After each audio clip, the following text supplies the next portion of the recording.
coming up. From the Northeast Live studios in Guwahati, Point of View with Wasbir Hussain.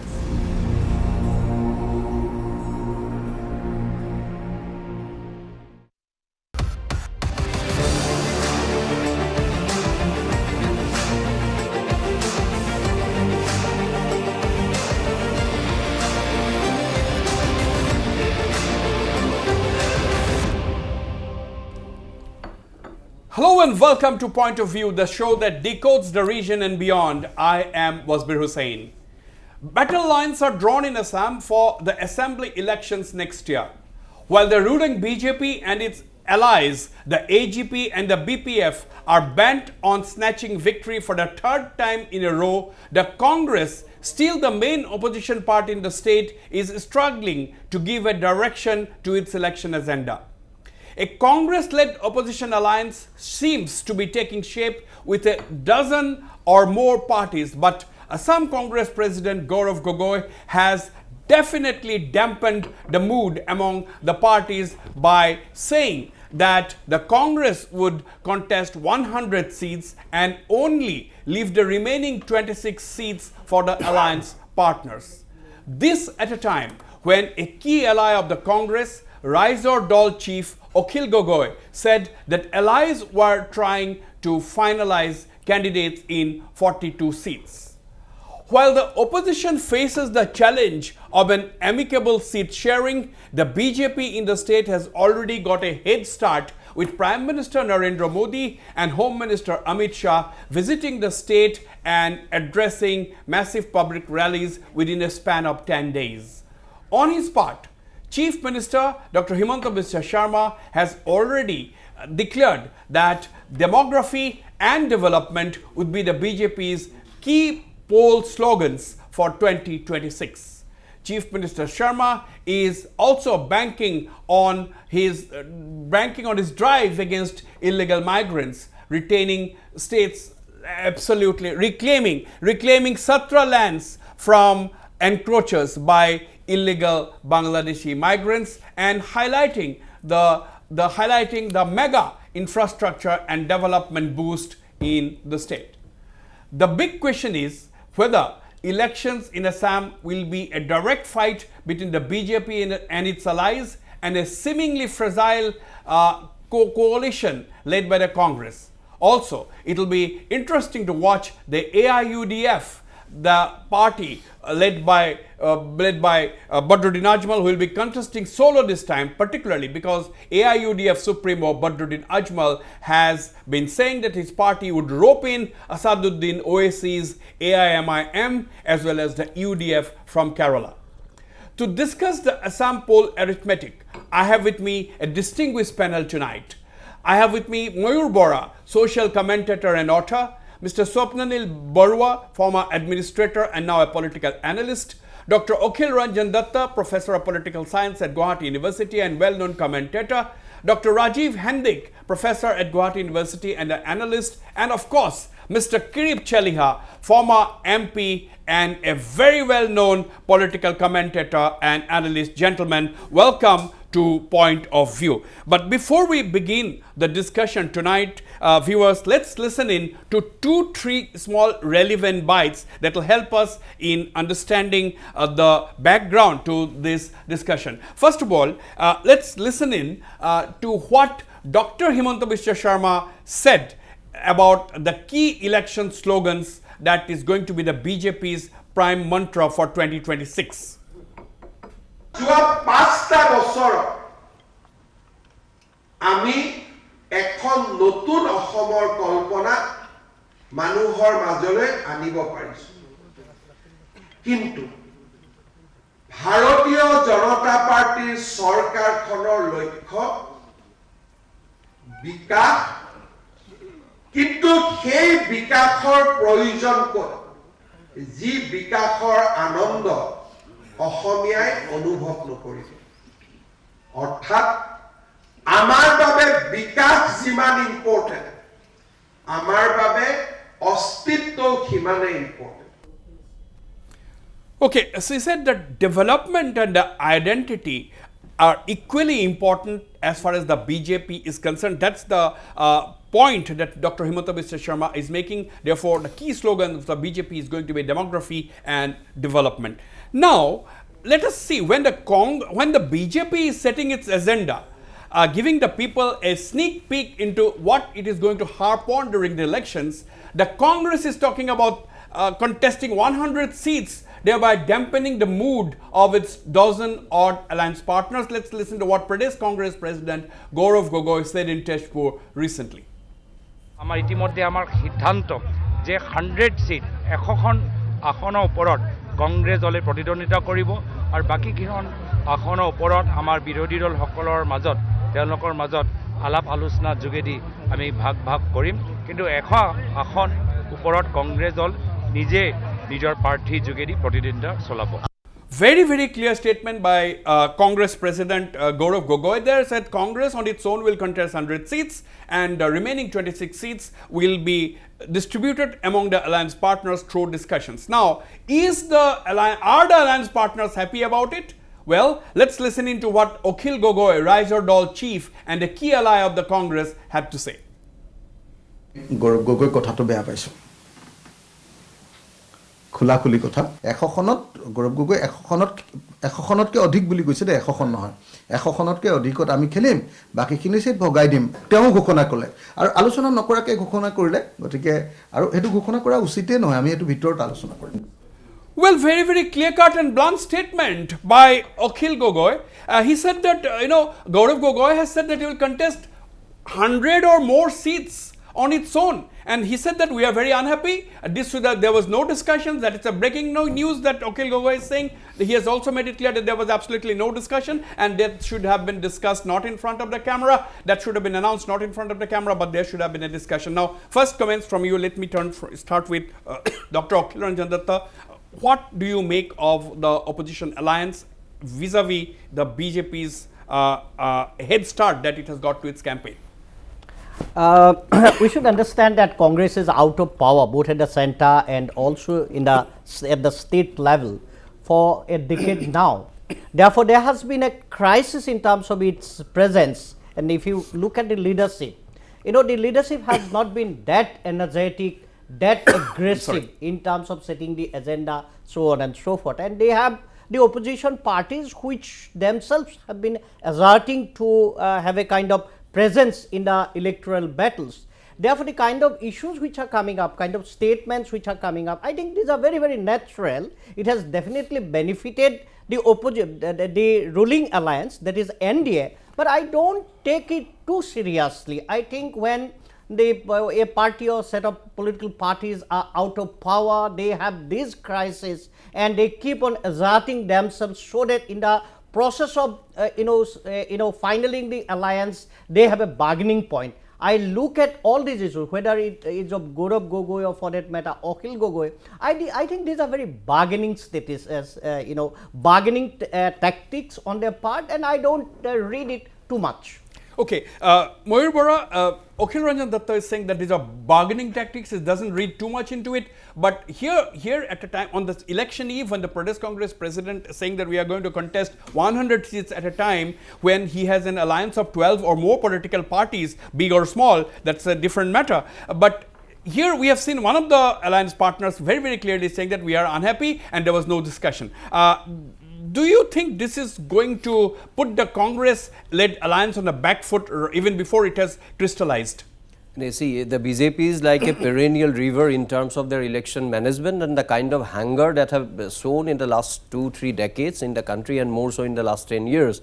Against that backdrop, there is a lot of hope when Gaurav Gogoi won from the Jorhat Lok Sabha constituency, defeating the BJP candidates in 9 of the 10 assembly constituencies, but everything has been squandered now. The squabbling opposition, it's the proverbial tip of the iceberg you have seen. What you have seen today, it is the, I'll be very, very disappointed if they keep on, but I'm sure they are going to keep people disappointed who wanted the democratic tenets to take stronger roots in the interest of democratic forces so that BJP is slightly go to the back foot. But it is the other way around. This is the start of the bickering. way he has said, okay, fine, bargaining points Akhil Ranjan Datta has mentioned, I can understand that political parties, because many things they have to, it's a politics of optics also. Outside they have to show that their own internal constituencies also. But I am telling you, I will be very happy if I am proved wrong. The kind of bickering we are going to see this time between two Gogois, 3 Gogois, but out of that Gaurav Gogoi and Akhil Gogoi, I am telling you today, you have not seen it before.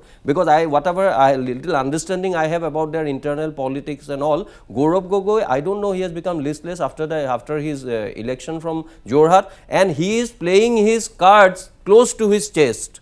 He is not discussing with other members how many seats, whether he is really interested in winning this particular election, or many people are telling he is interested only in probably after delimitation exercise, one more election is going to know. One nation, one election may also come up. So there are a lot of issues people are talking about this in the ground, and I keep on moving there. That's why if they cannot do it within a fortnight, within a week, otherwise people have already become disappointed, they are disillusioned with the whole process of opposition unity, and 3 Gogois trying to dislodge the BJP will have become a distant dream in the very near future. Now, Mr. Kripchalia, lot of people are also saying, you have heard Dr. Akhil Ranjan Datta, you have heard Mayur Bora, lot of people are also saying that Gaurav Gogoi is actually looking at 2031.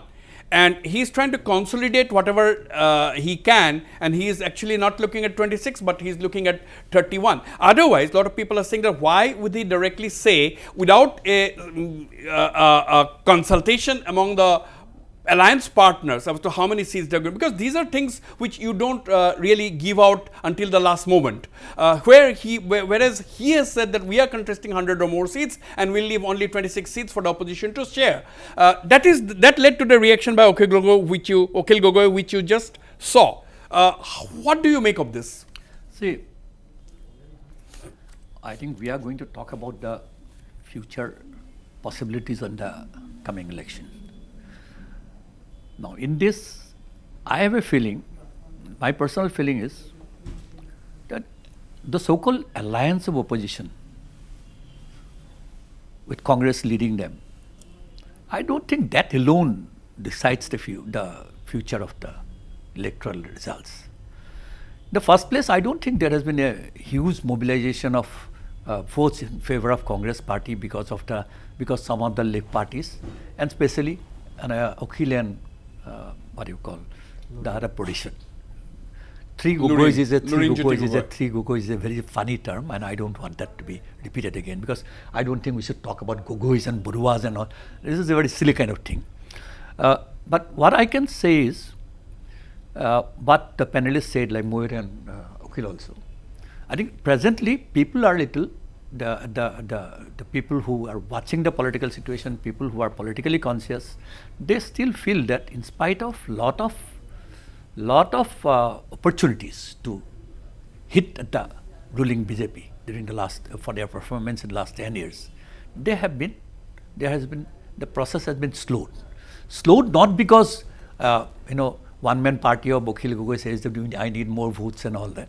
Or for that matter, I think the leftists are naturally needed to keep the intellectual backing and all. But electoral wise, I have seen the votes, the percentage of votes doesn't influence it to that extent that you have to get.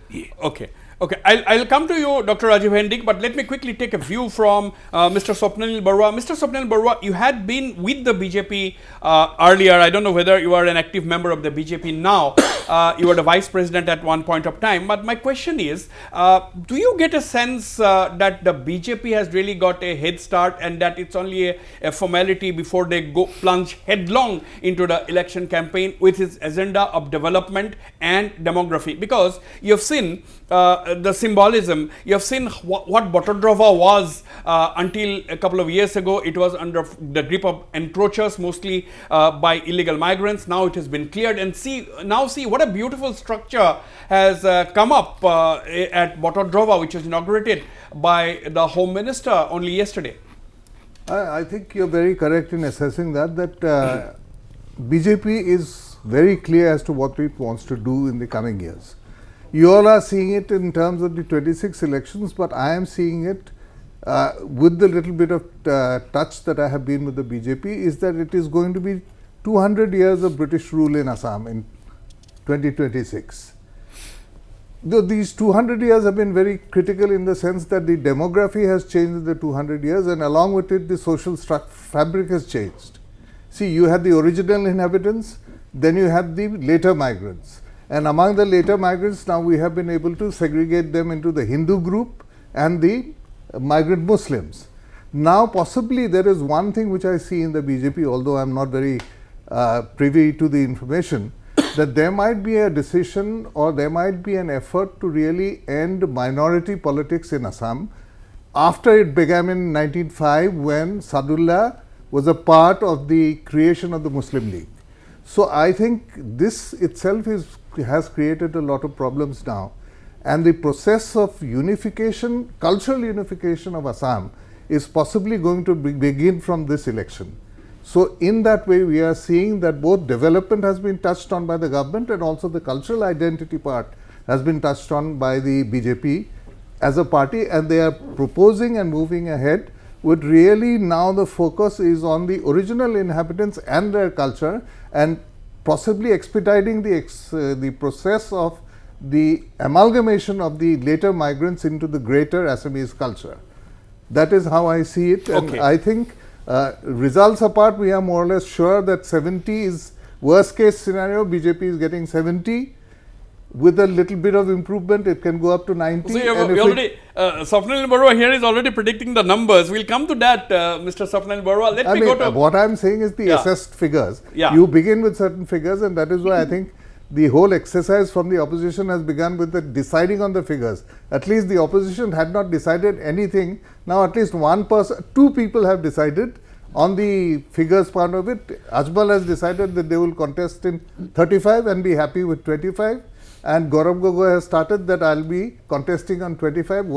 How much I will get is 100, and how much I get, let's see. Okay, Dr. Rajiv Hande, we have got two other aspects which we'll discuss right now. One is Swapnil Barua saying that this could be an attempt to end minority politics in Assam, that we have to expand on that, and role of Badruddin Ajmal. We will discuss that after this first round. I'm concluding the first round with this comment from Dr. Rajiv Hande from Guwahati University, joining me live from Guwahati. Dr. Rajiv Hande, your first comments, how do you see the two sides, BJP vis-a-vis the Congress-led coalition? You have seen in the beginning how the Congress said we will leave only 26 seats to our alliance partners. Do you think that itself is an attempt that the alliance is not holding together right even before it has started? Yeah, Wasbir, thank you. I hope you can hear me. Yes, very clearly. Actually, I think that is what Gaurav Gogoi said was a sort of reaction to the BJP campaigning, which actually in fact have already started with the big the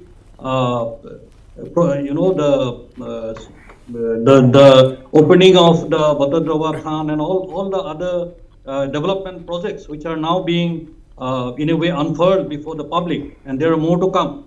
So they are already off the blocks in a way. So I think it might be a sort of a reaction to the fact that the BJP's election campaign has already started, and the numbers have yet to be thought out in the other camp. So it might be like that, or it might be also an attempt to at least finalize the details of the alliance. So we may look at but that was not my question. That is not my question, Rajiv.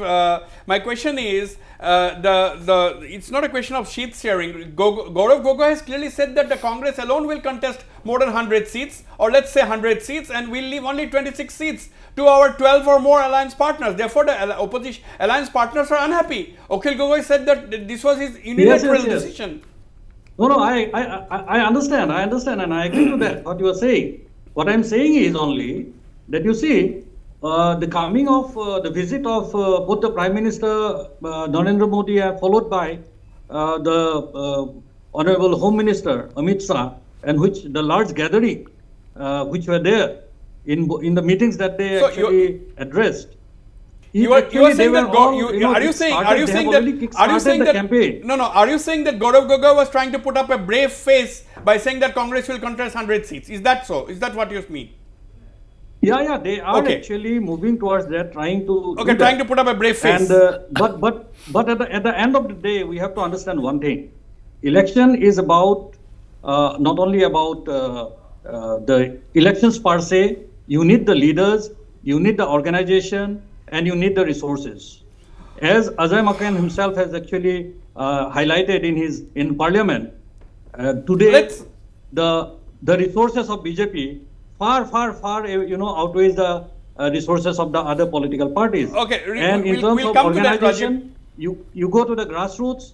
There are actually you will find mostly BJP. Till the Panna Pramukh, they are there to look after the election. So okay, got it. We'll so come back to you. all of them actually maybe the other party has parties have a lot to do to cover up. I know. Look, I'll come back to you, Dr. Akhilanjan Datta. Rajiv, hold your thoughts. Please hold your thoughts. I'll come back to you. Dr. Akhilanjan Datta, what Rajiv is basically saying that BJP is a well-organized party which has got its grassroots connect. But let's not go into that debate. That is something by now it is an established fact that it has got a well-oiled machinery to go with the process of election. Now the question is, sticking to Assam. Now we have seen the last 5 years. It's a continuation of the development push by the Dr. Himanta Biswa Sharma government. On one hand, it's the infrastructure that he is building. On the other hand, the direct schemes that are going to the people. Now, I'll ask Mayur that because he had given an interview to a leading newspaper this morning. Now, on the other hand, can we ignore the fact that the targeted groups are getting benefits of specific schemes, whether it is tea gardens, whether it is women, and so on and so forth. On the other hand, 1.5 lakh jobs has already been given out, and lot of more job avenues are coming up because you have got mega industries like the semiconductor, which is not in the paper anymore. It has been from the paper, it has come to the not even in the drawing board state, it's on being implemented. So how do you look at it? Do you think that is a huge advantage for the BJP, and the opposition will have to work hard to counter this report card of the BJP government in the state? I have been arguing it for quite a long time. I call it a neoliberal Hindutva politics. In the neoliberal Hindutva politics, you are definitely talking about the infrastructure, and you are also talking about the beneficiaries. And if you look at from 1991, it started.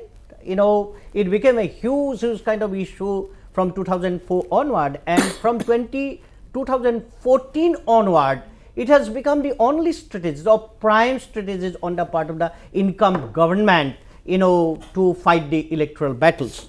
Now, if you look at Assam, of course, lot of schemes have come up, and that has gone to every sections of the society. If you look at Nijut Moina, for example, and I have been arguing that if you look at the Nijut Moina, it's a very important issue because it gives benefits to the girl students at the higher education level, and it goes to everyone, even to the minority girl students. I think these are very good schemes.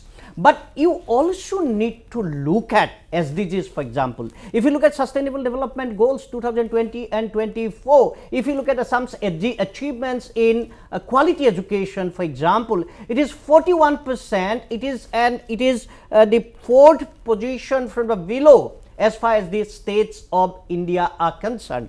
Now, if you also look at some other statistics, for example, Reserve Bank has very recently fastest growing state, 45% growth rate, which is very good. But you also need to look at who are the constituents of this 45%. If you look at critically, it's basically infrastructure. Now, you also need to ask it who are investing in infrastructure. I think these critical questions are there. But nevertheless, when you look at overall performance of the government, I believe that governments have been doing good in terms of satisfying the constituents or in terms of satisfying the stakeholders. But that may or may not necessarily bring quality kind of developments that United Nations development SDGs are talking about. Okay, Mayur Bora, now Dr. Akhilanjan Datta is saying that you need quality development and the beneficiaries are the stakeholders. Now what do you think? do you make a distinction between stakeholders and non-stakeholders as far as development is concerned? How do you look at it? No, see, now almost everyone has become a stakeholder in the state of Assam, because the government at the same time is telling that we are developing, at the same time they are giving doles and freebies to more number of people. So it's a very interesting case what Okhil has highlighted. See, infant mortality, maternal mortality, we are not doing good. We all know about it. At the same time, there are some other perception in India today and other magazines and periodicals also. There, if you see, Assam is doing well. So Assam has become a very curious kind of a thing. Himanta Biswa Sarma is giving too much of emphasis on infrastructure development, out of which some beautiful things we have come to see. But in the process, what is the trade-off? Are we harming the nature, ecological balance at some point of time? Those things also have to be taken into mind. See, now opposition is not there to tell you all those things. They are bickering among themselves. So I feel Himanta Biswa Sarma, because the kind of trust he has been able to take from a section of the people over the period, I think he has to think about all those things like a statesman, because I am personally not very comfortable with the ideology of BJP, you know it very well. But even after that, grudgingly many of the things, the VFS Global you have not mentioned probably, like the 60-70 countries visa you can do after some time in Guwahati, then this semiconductor thing. But in certain other issues, three things, if he can be little bit restrained in giving a developmental push and going only for infrastructure. Secondly, the polarizing rhetoric of dividing the Hindus and Muslims. I think based on development and based on the bickering and squabbling opposition itself, BJP can win. Why they have to talk about all the time Hindu and Muslim? I am very uncomfortable about all those stuff. We will take a response from that from my panelists, but after this very quick commercial break.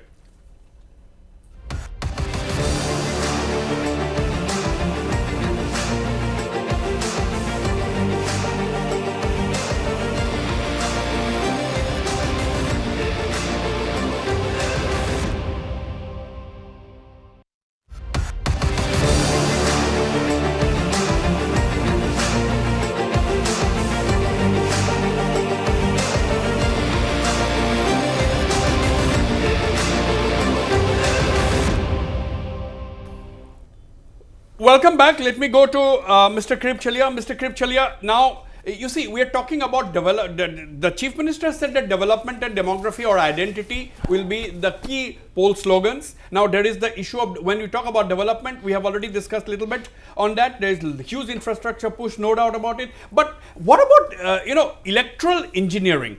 We had the delimitations already done, so that has put a lot of changes in the electoral dynamics as far as the state is concerned. Now the narratives are absolutely now in favor of the BJP, because there is squabbling within the opposition parties. The Congress has not been able to really forge ahead with the coalition, so on and so forth. So in that case, do you think it's an open secret and one can predict the result of these elections? Because at the end of the day, there are a lot of beneficiaries of the specific schemes which are targeted at specific sets of people. Well, Wasbir, since this is the first, I think this is the first pre-election discussion. Pre-election discussion. Yes. So I have a few points to make before I answer you. Please do. Yeah. You see, for last 5 years, in fact for the last 10 years, some or other, we have been discussing about the development of the state in terms of elections and election gains or loss, winners and losers. I think we are including the intellectuals. I mean, my apology to Moiri and Akhil and others, but I have a feeling that Assamese intelligence has not been able to highlight the problems of the state in the right manner. For example, we are talking about elections, and you have already highlighted some of the problems like delimitation and all that. But are you thinking about the internal security of this Northeast? What about the danger to the insecurity of the Northeast, which is coming up in a very cruel manner in a very short time? I'm not going into details now because I'm going to give these explanations in the next few days. Secondly, is development? Does it have to be corruption initiation or corruption influenced? Nobody seems to be talking about it. Number 3, we are talking about Hindu-Muslim politics. What about the other ethnic groups? You see, when we talk about, we are talking about, I admit that there are certain weights to be given to this also. For example, electoral groupings between CPI, CPM and Congress and other parties, opposition, all of them getting united. But what about the demographic changes that has taken place? I'll just finish. How much support does the national parties, including Congress, has in the tribal areas? No. What happened to the tribe? What happened to the labor support that Congress enjoyed? What happened to the support of the Bengali linguistic minority, which Congress has? How has those erosions taken place? Do you mean to say that certain three Gogoi getting united can revive a party? We have fought two major elections. I had been one of the very active leaders there when AGP wiped out Congress. Then second time also. Has there been any further mobilization at the grassroots level? We are talking about we are working like a if a political party starts working like a what do you call? Yeah. Now let me expand. Let me ask this question, picking up from what you said to Mr. Swapnil Barua. I'll just add one point. One boy has been killed in Uttarakhand only that day. Yeah. What about those questions? What about all? No, that is the job of everybody. That is the job. We in the media are raising this issue continuously about this death of Angel Chakma. Let's not go into that now. Now, Swapnil Barua, you see, basically what we are saying is that what Kirip Chalia is basically saying that development. Is it linked to corruption? But nobody has raised it. This corruption is a non-issue at the moment in Assam, because I'm saying non-issue. I'm not giving a clean sheet to anybody because I'm nobody to give a clean sheet. Now, why I'm saying that nobody is talking about it, because in the public domain we are not getting that kind of a campaign against corruption in the state. So corruption to me is a non-issue at the moment. Now, my question is, does it mean that development has to be done in a measured manner?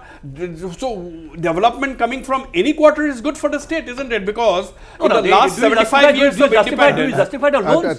Do you justify corruption for it? No, I'm not talking about corruption. Nobody can justify corruption. In fact, the whole issue is that there has been very clear thinking, though not very perceptible. See, we have a responsibility of employing nearly 2.5 crore youth of Assam.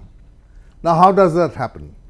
So that has to be, because through industrialization, we must absorb nearly 30 to 35% of our youth in industries. Now, how does industry happen? Once you have to improve communications. So, infrastructure is the starting point, which will hopefully lead to industrialization, and thereby lead to employment, and thereby lead to the improvement of the income. The fifth most progressive developed states of India, the target which the Chief Minister has set for Assam. So this is from that perspective. The other perspective which you have to see now is the point which Kirip had just touched, but I would like to tell you that the discussion, as far as I know, is going on now, is that there is something called historical rights of the original inhabitants versus the constitutional rights of the later migrants. Now, there is a mismatch, and therefore we see this conflict which is happening in Assam since, let's say, 1916 very pronouncedly. And that has to be addressed, and otherwise this kind of issue will go on, which saw a reflection in the Karbi Anglong very recently. Yeah. So, a certain amount of thinking, I think, is definitely going on into the BJP as to how to solve this issue of constitutional rights versus the original inhabitants, or rather primary residents' rights. The historical rights, if we may call them. Okay, but so that is now Mayur, Kirip Chalia had also mentioned that what happened to the ethnic groups. Now we have seen in Assam the ethnic groups are with the BJP. Earlier it was the UPPL as far as BTR was concerned, and now the BJP has aligned itself with the BPF. So basically UPPL has also not said that we are not with the NDA. So as far as BTR is concerned, BPF is the dominant partner of the BJP, and UPPL territorial is on the side actually at the moment. If you look at Dima Hasao, if you look at Karbi Anglong, all the ethnic groups basically are with the BJP. yeah. Does it not give the BJP an edge? Because at the end of the day, tribals constitute a large population as far as the state is concerned. No, electorally, definitely it gives, because if you see for the last 5 years what has happened in Bodoland and how BJP has dealt with both BPF and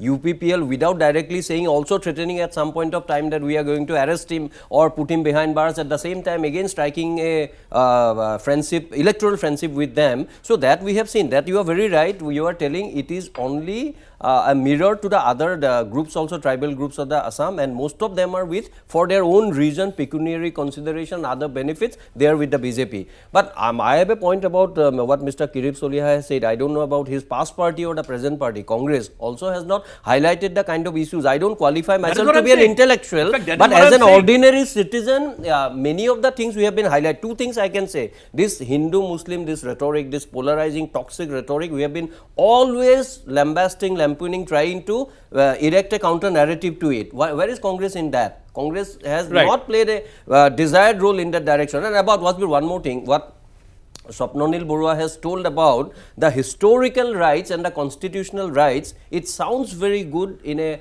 post drawing room or in a TV studio, but I don't think it really matters in the field, because ultimately I don't think this will have the similar kind of salience as we want in a TV show to have in the ground level, because a community which has not been able to define Assamese, how you are going to define the historical rights as well as constitutional rights? We have not been able to define Assamese for last 40 years. This is the reality of the state. That's what I am saying. It is a polemical debate. Ultimately, it is going to lead us to helplessness and nothing else. Absolutely. Now, I will not go into the definition of Assamese, because that will be no, without that rights cannot be. You cannot define that. What every community presumes itself to be historic rights. I am talking it from that point of view, and the constitutional rights which the later migrants consider. But how that we is going to let me ask. I will come to Akhil I don't think there is any controversy in that. Yeah, let me quickly ask Dr. Rajiv Hendik. Dr. Rajiv Hendik, you know, we have seen in 1985 the Assam Accord was signed.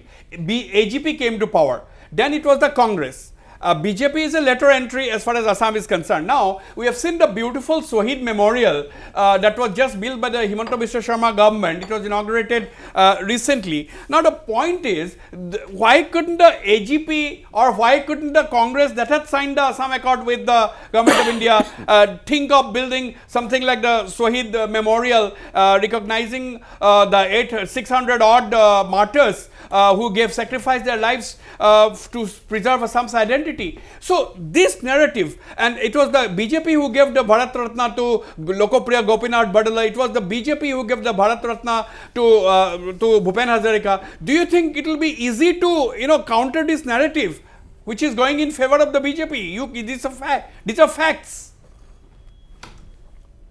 No, it won't be easy for anyone to deny, what the BJP has been doing all along in terms of preservation of culture. Even you can also take the UNESCO heritage site at Soraido and many other things like that which are happening, and add to that the development agenda that they are having. So the age of gradualism is actually gone in a way.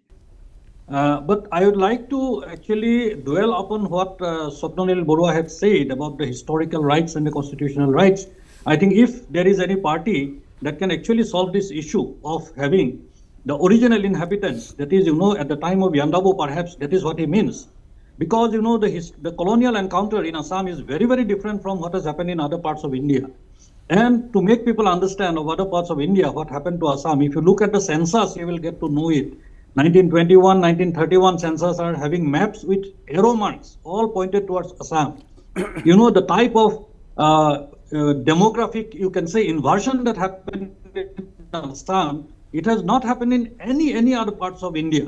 That is why we see what is happening there now. And incidents like Kheroni and other incidents, which sometimes we see erupts here and there, are all part of that, colonial wrong that is done, and that legacy being carried on even after independence. So I think he has a point there, a very important point, and I think that is where the real you can say resolution of the crisis of identity lies. And frankly, there are enough, you can say, material for the opposition parties to work on this, like the emerging regional parties, which can Right. actually take up these issues. But unfortunately, we see that they have not been able to take up that much, and it is the BJP who has actually taken away that agenda with them. So Maybe, that is the reason maybe why I think, Rajiv, maybe they have Yeah. not been able to highlight this is because they have not been able to farm up their alliance. They are still trying to give a shape to their alliance. I will come back to that. Let me ask you different questions to Dr. Akhilanjan Datta. Dr. Akhilanjan Datta, let me bring in, we have been talking about Dr. Himanta Biswa Sharma, for that matter, the BJP, we have been talking about the Congress. Now, what about Badruddin Ajmal or the AIUDF? At one point of time, there was a time when AIUDF was a dominant player as far as the Assam politics is concerned. Now, we have seen the leader of the AIUDF himself was routed in his own election in Dhubri last Lok Sabha election. Now we hear Badruddin Ajmal saying that this time around we will rope in Asaduddin Owaisi's AIMIM, and we also bring in the UDF, which is a dominant pro-Muslim or Muslim party in Kerala. Now, does it have any relevance, or is it the last straw as far as the AIUDF is concerned? Because the AIUDF has realized that even their own support base are deserting them now.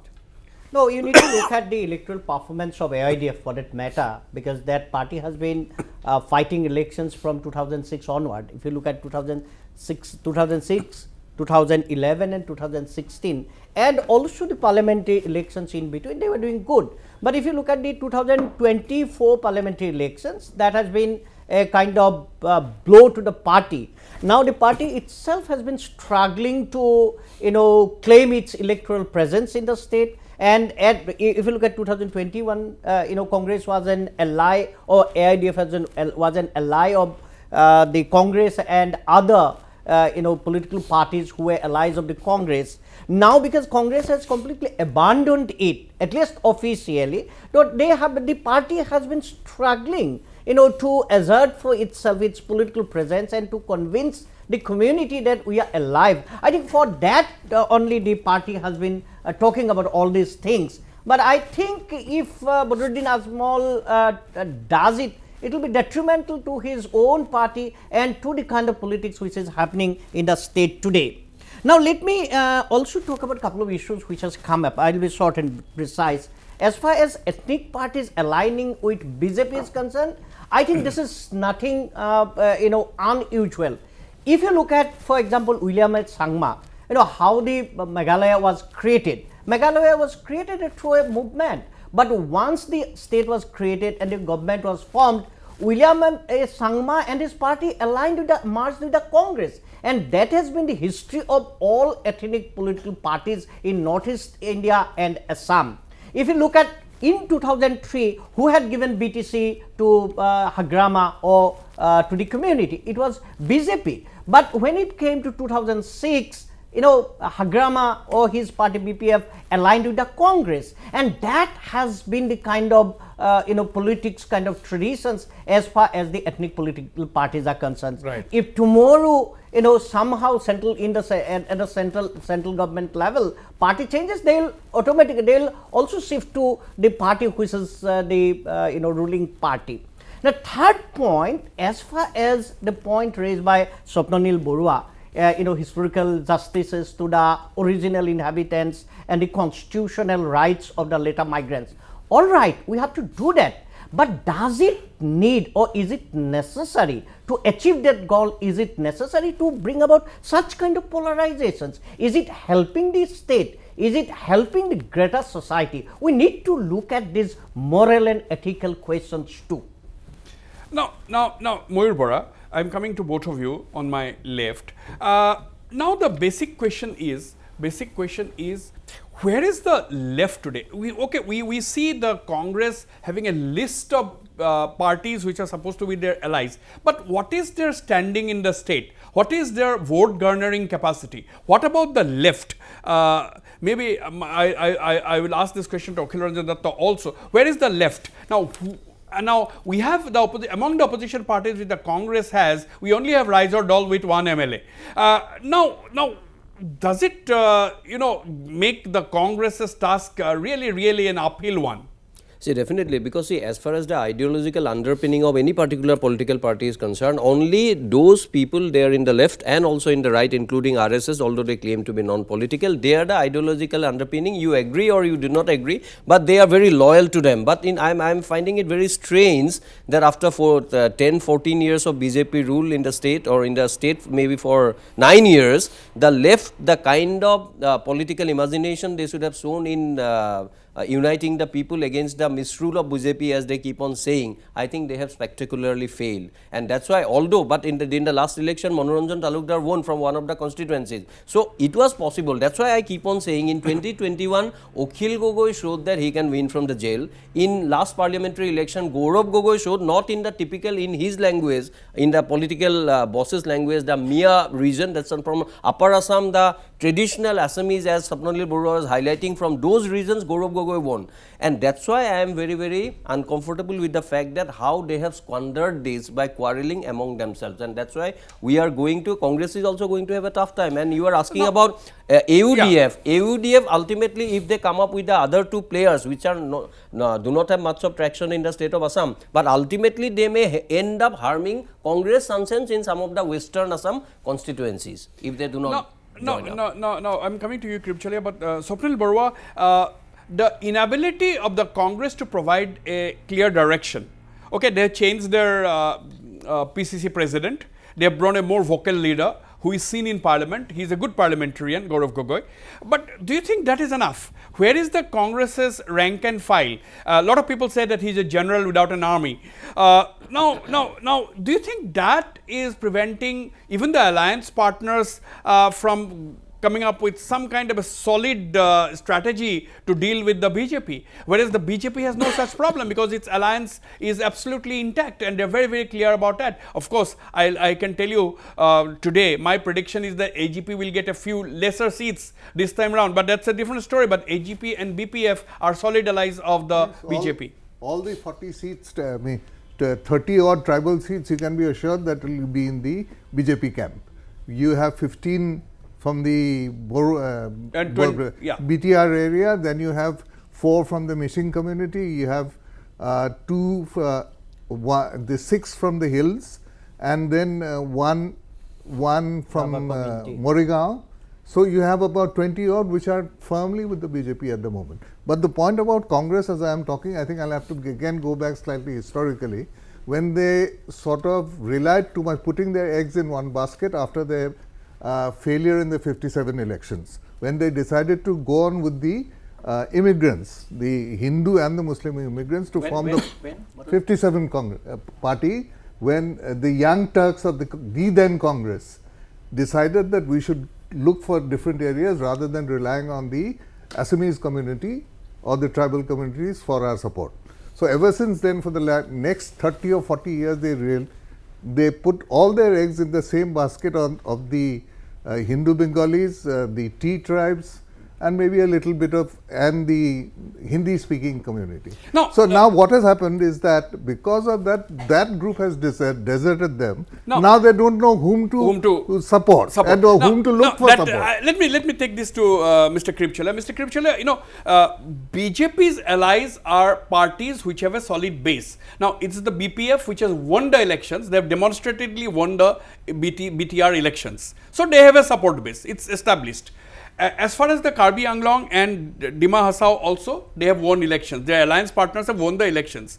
Now, what about the Congress? Is that they don't have an ally which has a solid electoral record?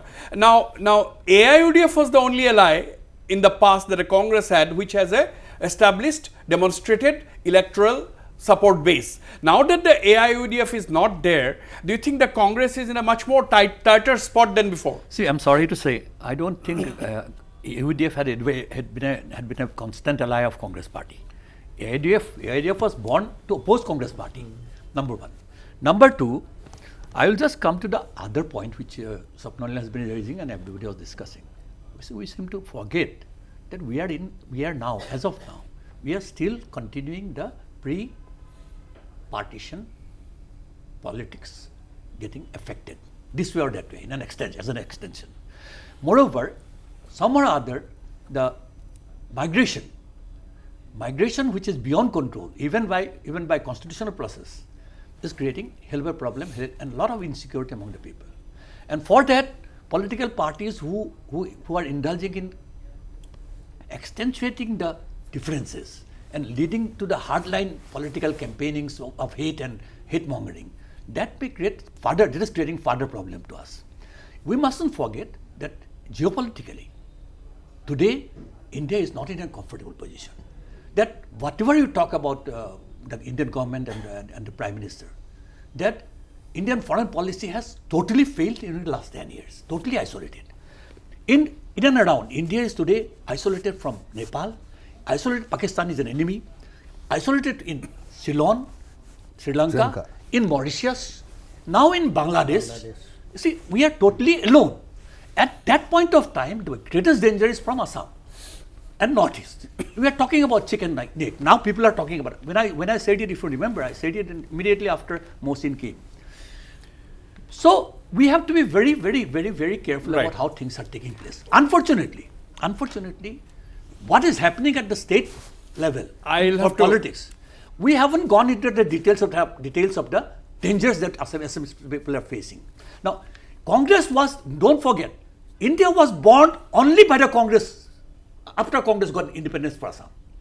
Okay, I'm absolutely running short of time. Akhil Ranjan Datta, your final comments. What are we expecting in 2026 before I come to Mayur? As I said, we need quality development. We need infrastructure, and that infrastructure development should also lead to inclusive development. And the second thing, we need communal harmony for the future of Assam, for the future of the country as a whole. Rajiv Hendik, 20 seconds to you. What do you expect in 2026 as of today? What is your analysis? Where are we heading?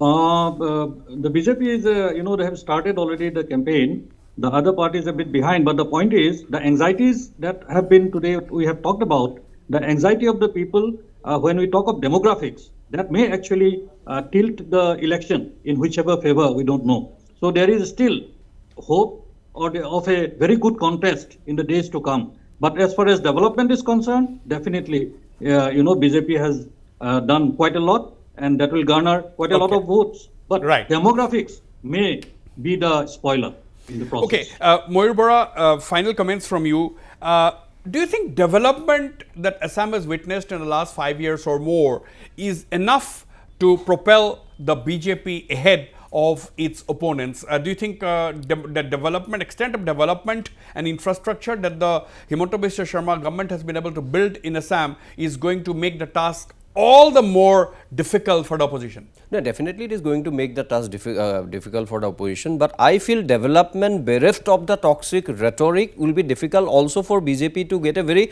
comfortable position. But even then, I feel that they will be definitely getting 50 to 60 seats if they do not employ this kind of rhetoric which is not good for the country or for our society. But I can always appeal, Himanta Biswa Sharma has got other arsenals also, so he can definitely employ and deploy, and definitely he doesn't need advice from me. I only advise and request to the opposition parties that by Magh Bihu, you should try to show up that your unity, what you have been talking about for the last many years now, let it be a real one. Don't fake that there is a unity among them and then fight among themselves and become a sorry sight, so that you cannot come to any village of Assam later on saying that BJP has done this misrule, BJP has done this. This is high time for the opposition unity. Magh Bihu is the last, I think another 15-20 days. Do something or otherwise you perish. Okay. Final word, Mike. Now, elections are elections. At the end of the day, I always say the voter is the king. But at the end of the day, the BJP is not taking any chances. Therefore, it is consolidating on what it has already been able to do in the last 5 years of the Himanta Biswa Sharma's rule. They're not taking any chances. They've already got the big leaders. And Prime Minister is coming again in the month of January. And here we have the opposition still struggling to give shape. But at the end of the day, we cannot take anything for granted. And we'd have to wait and watch as to what role Badruddin Ajmal going to play, whether OAC is indeed going to come or whether it was an empty threat. One sentence you have to give me so that I don't be wrong. I can be wrong as a political person. I am saying, my only submission is political elections may not succeed unless the whole society rises against whatever is wrong in the society. Absolutely. At the end of the day, if people are watching, we cannot take the people for granted. The people of Assam have demonstrated time and again that at the end of the day, they can call the shots, and it is up to them to decide. And that is why we are a democracy at the end of the day. We'll have to wait and watch. This is the debut election debate as far as Northeast Live is concerned for 2026. We'll have a lot more discussions going on. We have multiple views, different perspectives we'll not put any lead to the perspectives as far as we are concerned. We'll come up with various voices and present their views to you. Thanks for watching. I thank all my panelists for being on this show. Good night and goodbye.